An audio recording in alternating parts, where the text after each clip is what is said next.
அனைவருக்கும் வணக்கம். தமிழ்நாட்டில் பாலியல் குற்றங்கள் அதிகமாக நடக்கிறது.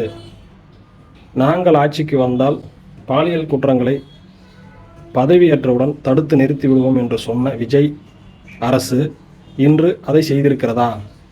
சிங்க பெண்கள் படையணி என்று உருவாக்கி ரீல்ஸ் வெளியிட்டால் மட்டும் போதாது. பெரும்பான்மையாக பாலியல் குற்றங்களில் குற்றச்சாட்டப்பட்டுள்ளவர்கள் யார் என்று பார்த்தால் தமிழக வெற்றி கழகத்தை சார்ந்தவர்கள். நீங்கள் தனி மனித ஒழுக்கம் வேணும்னு சொல்லி பேசுகிறீங்க முதலமைச்சர் அவர்கள். தனி மனித ஒழுக்கம்னா என்ன? உங்களை மாதிரியே பேண்ட்டும் சட்டையும் நடை உடை பாவனை மட்டும் இருந்தால் தனி மனித ஒழுக்கமா?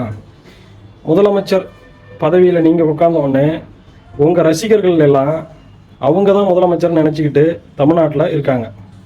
அத்துமீறி வீட்டில் யாரும் இல்லாத பெண்களிடம் மிரட்டுறது, ஆபாச படம் எடுத்து வெளியிடுறது, இதை தான் தொடர்ந்து செஞ்சுக்கிட்டு இருக்காங்க.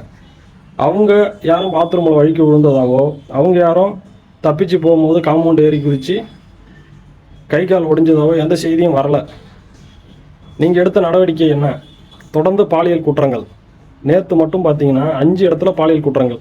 அதில் உங்களுடைய தொகுதியும் சேர்ந்து, முதலமைச்சர் அவர்களுடைய தொகுதியிலையும் சேர்ந்து 5 குற்றங்கள் நடந்துகிட்டு இருக்கு.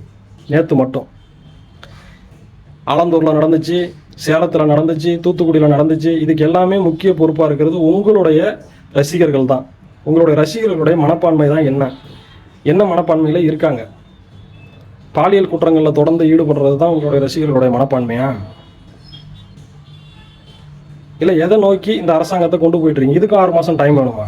இல்லை உங்கள் ரசிகர்களை திருத்துறதுக்கும் உங்களுக்கு 6 மாதம் டைம் வேணுமா? சொல்லுங்கள். சிஎம் விஜய் அவர்களே, உடனடியாக இதற்கான தீர்வை நீங்கள் எடுக்காவிட்டால் தமிழ்நாட்டு மக்களால் கடும் விளைவுகளை சந்திக்க நேரிடும். வீதியில் இறங்கி இன்னைக்கு போராடிட்டு இருக்காங்க மக்கள்.